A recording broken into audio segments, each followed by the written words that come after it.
Sonic Racing Crossworlds blows my mind.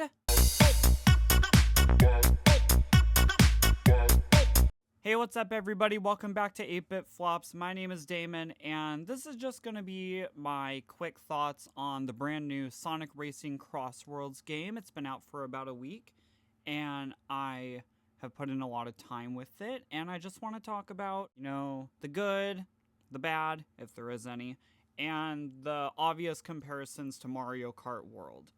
So Sonic Racing Crossworlds came out at a time where it seems like the world really needed a fun new mascot kart racing game because, let's be honest, Mario Kart World, underwhelming. So I'm just going to be kind of comparing the two games, but mostly just talking about the things that Sonic Racing Crossworlds does right, where Mario Kart World got it wrong. We'll just go straight into the Grand Prix. I think that the Grand Prix are a lot more fun than they were in Mario Kart World. Obviously, you don't have the stupid, lame, slow, boring intermission tracks in Sonic Racing Crossworlds. The cool thing about this is there's the Crossworld gimmick, which the second lap of every race is always different. It is either going to be a Crossworld specific level, or once you complete the entire Grand Prix, it can just be any of the other tracks in the entire game. And then once you come out of that, you go back to the original course for the third and final lap, but there's always something different about it. I just think that's really cool. Obviously, Mario Kart World did the open world thing where for a majority of the tracks during the Grand Prix, you only do the main track once, and then you're doing intermission courses, which sucks. It doesn't lend itself to the fast-paced chaoticness that Mario Kart is known for. And Sonic, they fixed it. They made it perfect. They changed it up, but still keeping the 3-lap structure with all of the fun that you expect from a game like this, and they just totally knock it out of the park. Another thing that Sonic Racing Crossworlds does is something that every kart racing game does, but they turn it into a game mechanic, and that's the rivals system.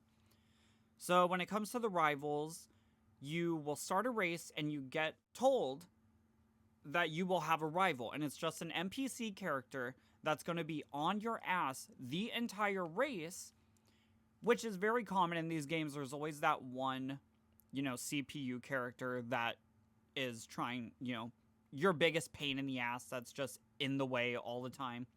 And what Sonic Racing Crossworlds does is they turn this into a game mechanic by requiring you to beat every single character on the roster to unlock Super Sonic, which is genius. It's almost like adding an extra game mode just in the regular Grand Prix on top of it. So once you unlock Super Sonic, you can beat all of the rivals on the lowest difficulty, and then for more replayability, if you feel like the game is getting too easy or stale, you can up the difficulty of every rival to earn more tickets, which you use to get vehicle customization and stuff. And it's just a genius formula to keep you playing the game for a longer amount of time that Mario Kart World doesn't have, because no one is playing that game anymore. So when it comes to, like I said, vehicle customization, you use the tickets that you earn in Grand Prix and through other modes if you do them. But the main one that everyone's going to be playing is Grand Prix. And you get to do vehicle customization, which Mario Kart totally ditched after Mario Kart 8. So the vehicle customization in Sonic is amazing. You get really cool designs. You can mix and match things. You have the different vehicle types like speed, acceleration, handling, power, boost.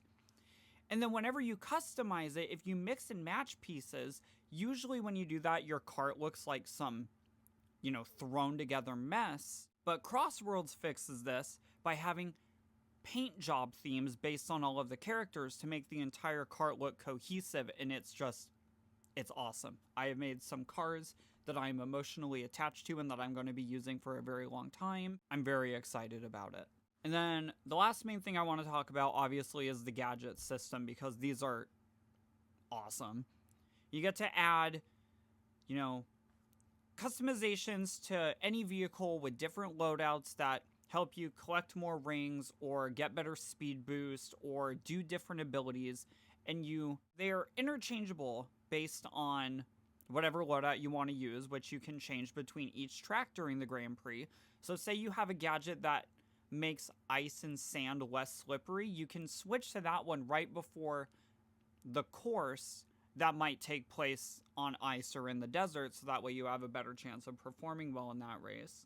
And it's just a really good idea to give you your own custom play style based on how you like playing these games. Not everyone plays exactly the same. Some people might want higher handling or higher speed or anything like that, and with this gadget gimmick you're able to do that, and it's just very customizable and makes every vehicle personally feel like it's your own vehicle, and that you have a lot more say in whether or not you do well or not during each race. So the main question that people are talking about and asking is Sonic Racing Crossworlds better than Mario Kart World? I feel like every video I've watched about this is everyone dancing around it and just comparing the two with no definitive answer, but I'm going to give it to you right now. Yes, Sonic Racing Crossworlds is a better game than Mario Kart World. They're both at about a similar price point, and getting the season pass with all of the DLC is the same price as the standard version of Mario Kart World, and you're already getting more content even without that. So if you're looking for a better bang for your buck, I would say Sonic Racing Crossworlds is the way to go. It's more fast-paced, the Grand Prix is more fun. And something else is that you get actual, useful, meaningful rewards for completing achievements in the game, instead of just the stupid stickers that Nintendo has you chasing around that you're never even going to use. The vehicle customization is great. It's even more complex and customizable than it was in Mario Kart 8, and I think it's a real standout part of the game. And Mario Kart, they had it in Mario Kart 8, but I don't think it was ever perfect, especially because if you wanted to get a perfect, kind of playable kart, it always looked kind of ugly with those stupid little roller wheels. Nothing looks good on those. And then the other thing that Sonic Racing Crossworlds doesn't have to worry about is the stupid open world where there's nothing to do. This game constantly has something to do. I guess in a way, in Crossworlds, they replace the open world with the race park section, which you can do single player, even though it recommends it being multiplayer, but you can do it single player, and it is fun. It's very hard, though. God, those ghosts that you race against of, like, Team Sonic and stuff, pain in the ass. But overall, I just think Crossworlds is a more organized game that knew what it wanted to be, whereas Mario Kart World kind of feels like they just threw the open world gimmick at the wall with nothing to really do in it besides the P-Switch challenges and Peach medallions, which, okay, you do those and you get stupid stickers. Nobody cares. There's no incentive to keep playing the open world version of the game, and no one is happy with the lack of standard 3-lap races in the Grand Prix to where no one is playing it. Sonic Racing Crossworlds does everything right. But when it comes to Mario Kart World and what they do end up doing better, I would say the only thing that they really benefit from is having cleaner, smoother graphics. It's more polished, it's less of a busy, blurry background than Crossworlds is. But that's about it. And Sonic's just got that... Sonic has that cool factor. Sonic's like the cool kid on the block, whereas Mario's the kind of standard, proper appeal to everybody. I mean, look at that ad that Sega posted making fun of Mario Kart World for being, an old rickety RV, whereas Sonic Crossworlds is a nice, sleek sports car that's just totally badass. Those are my thoughts on Sonic Racing Crossworlds. As of right now, I think this game is number 1 at the top of my Game of the Year list. I'll be surprised if there's anything else that beats it. The only thing I could maybe see taking that spot is the remaster of Super Mario Galaxy 1 and 2 that comes out in about a week. I never got to play Mario Galaxy 2, so I'm really looking forward to that. But yeah, so let me know in the comments what your thoughts are on Sonic Racing Crossworlds, and do you think it's a better game than Mario Kart World? Thank you so much for watching, guys. Just so you know, we're trying to get to 100 subscribers by the end of the year, so make sure you like, comment, subscribe. We're really, really working hard on this YouTube channel, and we hope you guys like the content, so stick around for the next one. Bye.